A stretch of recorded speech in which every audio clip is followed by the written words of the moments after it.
Olá, quarta-feira, dia 8 de agosto de 2018, está no ar a primeira edição do Jornal Câmara Notícia ao vivo. Confira os destaques de hoje. Na reunião ordinária desta noite, vereadores analisam projeto de lei que cria o pipódromo, locais que possibilitem soltar pipa com segurança. E-Social, projeto do governo federal que envia informações de empregadores brasileiros, chega aos órgãos públicos. E no esporte, Ponte Preta desencanta e goleia Paysandu em Belém do Pará. Hoje é dia da reunião ordinária de número 43. Os vereadores vão discutir e votar 10 projetos. Confira a pauta completa. Em primeira discussão está na pauta o projeto de lei de autoria do vereador Fernando Mendes, que trata da instalação de pipódromos no município de Campinas. O objetivo é criar espaços que possibilitem soltar pipa com segurança, promovendo a cultura e a socialização. Em segunda discussão, o projeto de lei do vereador Zé Carlos, que estabelece acesso dos contribuintes de sua situação fiscal referente aos tributos municipais e multas e dá outras providências. A proposta determina que essas informações estejam disponíveis no site da Prefeitura. O item 3 também é de autoria do vereador Zé Carlos. É o substitutivo total ao projeto de lei 196, que trata da obrigatoriedade de fixação pelos cinemas situados em Campinas de placa ou cartaz com orientação sobre a faixa de classificação indicativa de idade na forma que especifica. A matéria obriga que os cinemas afixem essa placa em local visível, informando que cabe aos pais ou responsáveis autorizar a entrada de crianças ou adolescentes com idade inferior à faixa etária indicativa nos filmes em cartaz. O item 4 também é um projeto de autoria do vereador Zé Carlos. Ele concede o título de cidadão campineiro a Antônio Fernando da Silveira. O homenageado nasceu em Campo do Meio, Minas Gerais, e mudou-se para Campinas em 1970. Trabalhou como fiscal do PROCON na administração pública e se aposentou em 2016. Em segunda discussão, um projeto de autoria do vereador Tenente Santini, que cria o programa Adote uma Câmera nas instituições municipais de ensino. O objetivo é incentivar a doação de câmeras de segurança às instituições de ensino.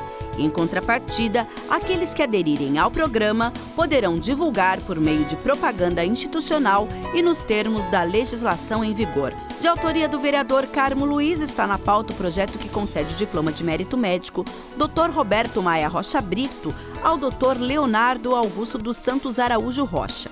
O homenageado é graduado em Medicina e especialista em Radiologia e Diagnóstico por Imagem pela PUC Campinas. O item 7 é o projeto de autoria do vereador Paulo Haddad, que concede o diploma de mérito educacional professor Darcy Ribeiro ao Dr. João Batista Andreotti Gomes Tojal. O homenageado é graduado em Educação Física, Pedagogia e Economia, mestre em Filosofia da Educação e doutor em Motricidade Humana. De autoria do vereador Luiz Cirilo, o projeto de decreto legislativo concede o diploma de mérito odontológico Dr. José Roberto Magalhães Teixeira a Vladimir Borim Pacheco Júnior. O homenageado é formado pela Universidade São Francisco de Bragança Paulista e em 1996 abriu sua própria clínica odontológica no bairro Padre Anchieta. O item 9 é o projeto de autoria do vereador Permínio Monteiro, que denomina como Praça Rubens Russo a Praça 4, localizada no Parque São Martinho. E, por fim, o projeto de autoria do vereador Vinícius Gratti, que denomina como Rua José Lopes de Faria a Rua 13 do Alphaville Dom Pedro III. Você também pode conferir a pauta no site da Câmara, campinas.sp.leg.br. A reunião ordinária começa às 6 horas da tarde e é aberta ao público. A TV Câmara Campinas transmite ao vivo. Daqui a pouco, às 4h30 da tarde, começa a reunião da Comissão Permanente de Constituição e Legalidade. O presidente da pasta é o vereador Luiz Henrique Cirilo e também tem transmissão da TV. Na 41ª reunião ordinária, o vereador Marcelo Silva falou com a nossa equipe sobre um projeto de lei que dispensa da família de doador de órgãos o pagamento ao serviço funerário de taxas e tarifas quando o funeral for na cidade de Campinas. Confira.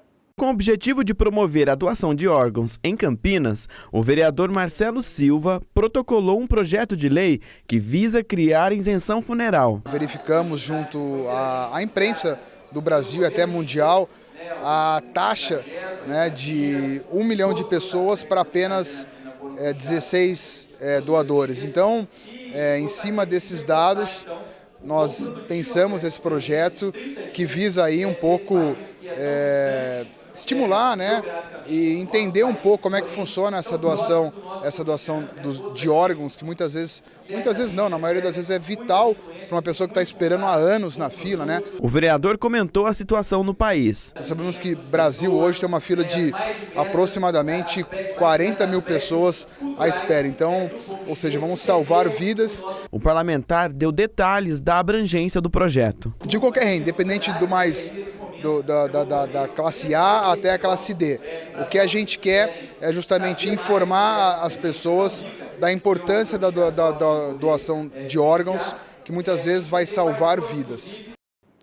Como está o trânsito da cidade nesta quarta-feira?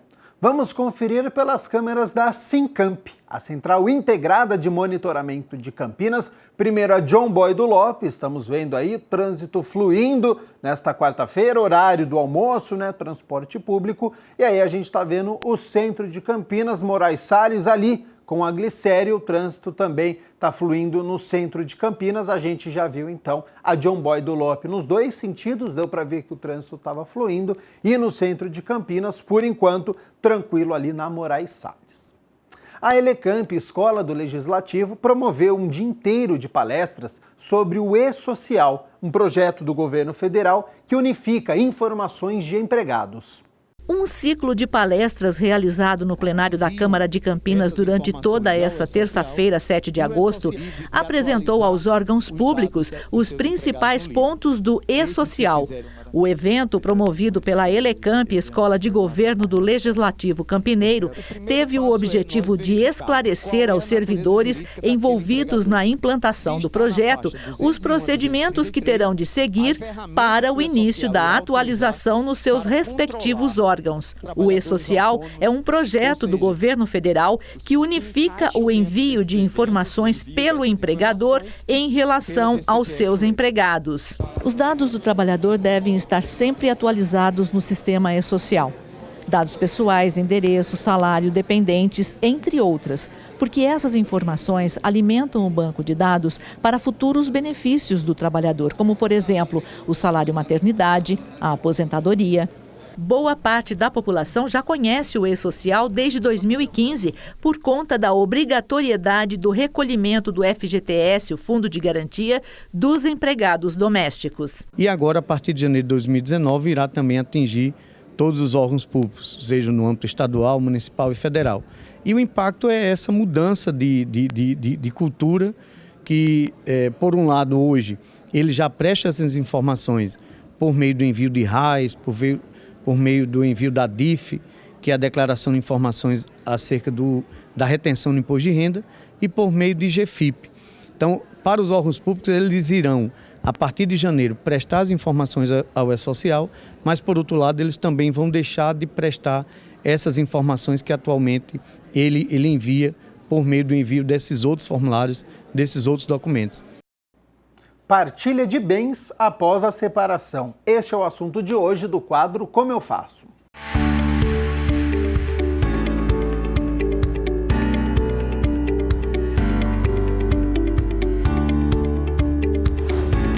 Quando um casamento se dissolve, é necessário fazer a divisão de bens.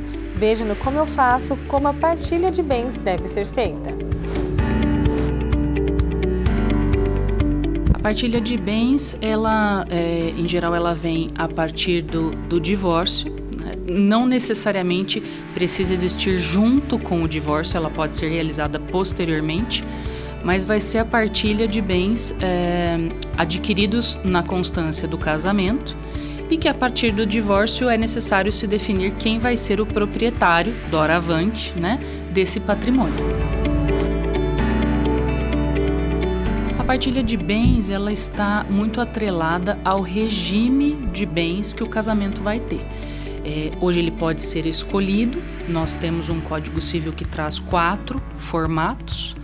Temos um regime que é o chamado regime legal, em que a lei diz que se as partes não se manifestarem, será o regime adquirido, que é o de comunhão parcial de bens. Então, tudo que for adquirido mediante o direcionamento, que é o regime de partilha, a partilha do divórcio vai se guiar, né, mediante a comunhão ou não desse patrimônio adquirido. O regime de bens ele é escolhido exatamente na hora nesse momento em que os papéis serão entregues ao cartório de registro, né? É possível, hoje em dia, posteriormente ao casamento, é possível essa alteração, igualmente, mediante um processo judicial, para que se apure a verdadeira intenção desta troca.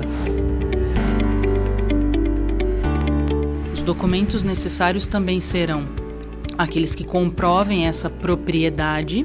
Então, é necessário para os imóveis, em especial, a matrícula do imóvel em nome dos interessados, o comprovante de propriedade do veículo, CRV, também em nome daqueles que pretendem a partilha. E, igualmente, extratos bancários, dependendo da titularidade da conta, ou, às vezes, papéis negociáveis, aqueles certificados que comprovem a propriedade deste valor. A partilha de bens, igualmente, ela pode ser através de um processo judicial, como eu disse, ou vindo dentro da ação de divórcio, ou posteriormente num processo judicial que só verse sobre a partilha de bens, ou se a partilha de bens também preencher os requisitos dos atos que são feitos nos cartórios extrajudiciais, a partilha de bens também pode ser feita nestes estabelecimentos. E se você tem alguma sugestão, entre em contato com o nosso WhatsApp pelo telefone 99811-0260. A Receita Federal liberou hoje a consulta ao terceiro lote de restituição do imposto de renda. O quadro Na Ponta do Lápis aborda este assunto. Se não for para realizar um desejo, sempre há a oportunidade de acertar a vida financeira com a renda recebida do imposto de renda. Nós conversamos com um especialista para saber como se planejar e dar o melhor destino para esse dinheiro.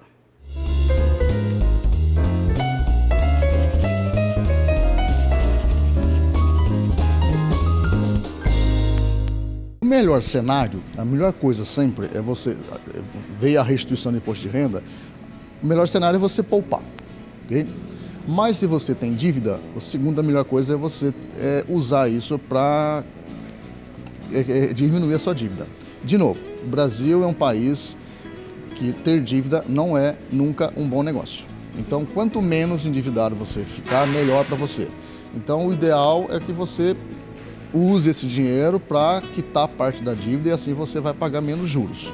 Agora, claro, isso vai variar muito também do tipo de dívida que você tem, do prazo de pagamento dessa dívida. Se for uma dívida de longo prazo com juros menor, agora, se, por exemplo, cheque especial, rotativo no cartão, com certeza você tem que usar para quitar, porque é uma dívida que tem um juros muito elevado, então não vale a pena você ficar com essa dívida e com o dinheiro ou gastando ou aplicado.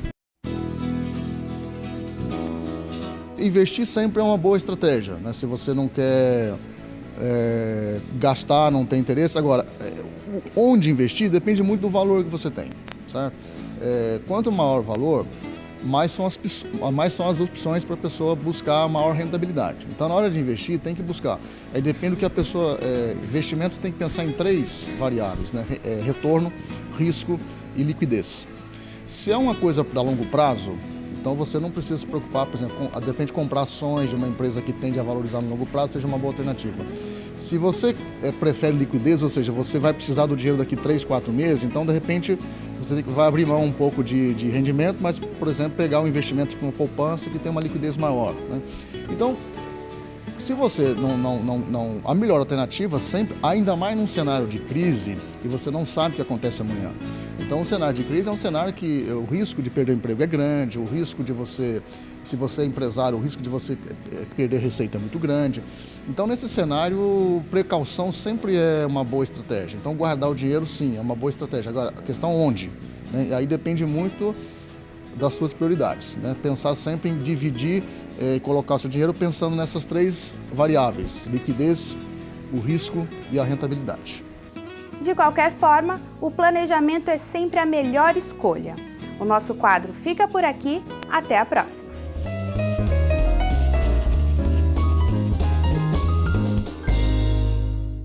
Hora de falar sobre emprego. O Centro Público de Apoio ao Trabalhador de Campinas está com 49 vagas, com salários que vão até R$ 2.000.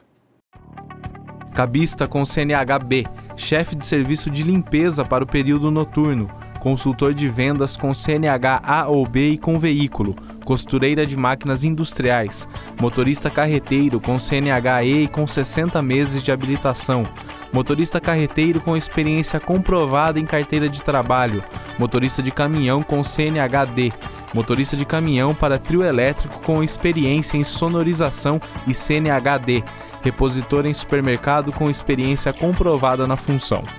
Algumas vagas são para pessoas com deficiência, são elas assistente social e repositor de mercadorias.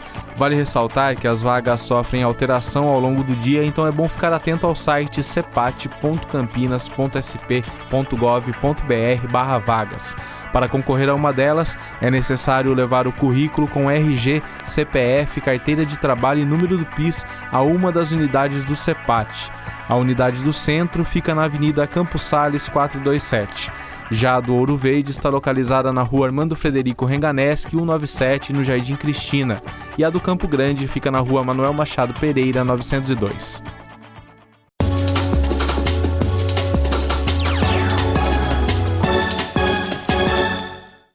Ontem, na primeira rodada do segundo turno da Série B, a Ponte Preta massacrou, atropelou, goleou o Paysandu lá em Belém. Olha os gols.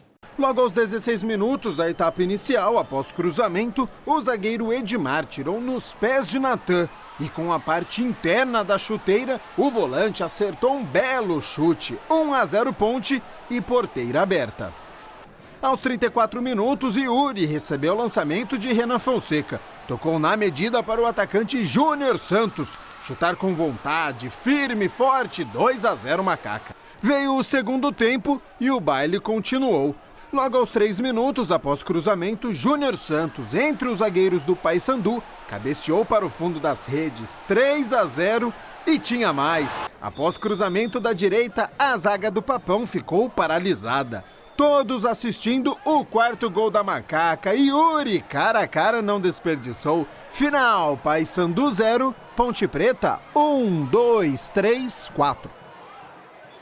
Uma vitória para lavar a alma, 4-0 fora de casa, com muitos desfalques, é para dar muita moral. A Ponte, neste momento, é a 6ª colocada com 29 pontos. Macaca só volta a jogar na próxima terça-feira, novamente às 9h30 da noite, contra o Criciúma, no estádio Moisés Lucarelli, com a presença de público. Chega de jogos em Araraquara ou com os portões fechados. A partir deste, a torcida está de volta. Essa edição fica por aqui, a gente se vê na segunda edição. Até lá, tchau, tchau!